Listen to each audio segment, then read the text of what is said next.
নতুনকৈ আকৌ নিটৰ এক্সাম অনুষ্ঠিত হ'ব তাৰিখ ইতিমধ্যে ঘোষণা কৰা হৈছে। কিন্তু প্ৰথম এক্সামত যি ধৰণে মানসিক স্থিতি লৈ পেলাই ছাত্ৰ ছাত্ৰীসকলে অৱতীৰ্ণ হৈছিল, এইবাৰ জানো হ'ব পাৰিব? 2026 চনৰ নিটৰ পৰীক্ষাৰ এই পেপাৰ লিকৰ ঘটনাৰ ফলত প্ৰায় 23 লাখ পৰীক্ষাৰ্থীয়ে এফেক্টেড হৈছে।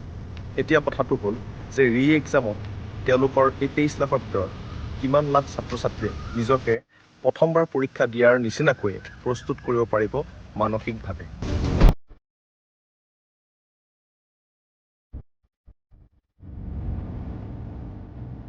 নমস্কাৰ, মই ঋষিৰাজ পূৰ্বা। এজন পৰীক্ষাৰ্থীয়ে যেতিয়া এটা কম্পিটিটিভ এক্সামৰ কাৰণে প্ৰস্তুতি চলাই থাকে, তেতিয়া কোনোবাই 8 ঘণ্টা, কোনোবাই 10 ঘণ্টা আৰু কোনোবাই 12 ঘণ্টালৈকে পঢ়ি নিজৰ প্ৰস্তুতি আগবঢ়াই লৈ যায়। সেই সময়ছোৱাত বহুকেইখন নিজৰ আপোন মানুহৰ বিয়া বাদ পৰি ৰয়, বহুকেইটা ফেমিলি ফাংচনছ বাদ পৰে আৰু ছ'চিয়েল লাইফ একেবাৰে কমি যায়।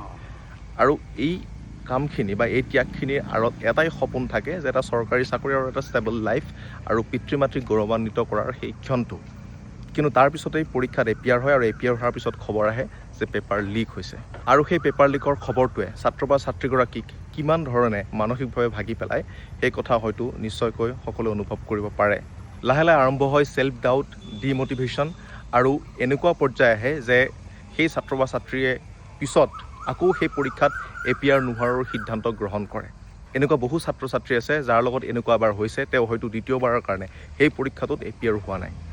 ভাৰতত নিটকে ধৰি বিভিন্ন ধৰণৰ ৰিক্ৰুইটমেণ্ট এক্সামত এই ধৰণৰ ঘটনা ঘটি থাকে।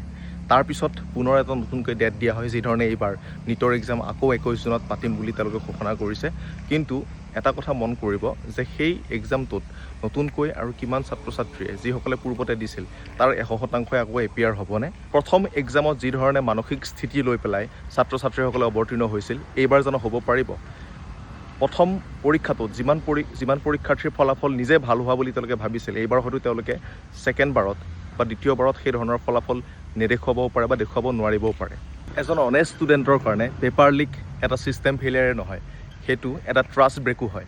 কিছুমান সপোন কেৱল কুৱেশ্যন পেপাৰতেই নহয়, ফেয়াৰনেছৰ ওপৰতো নিৰ্ভৰ কৰে।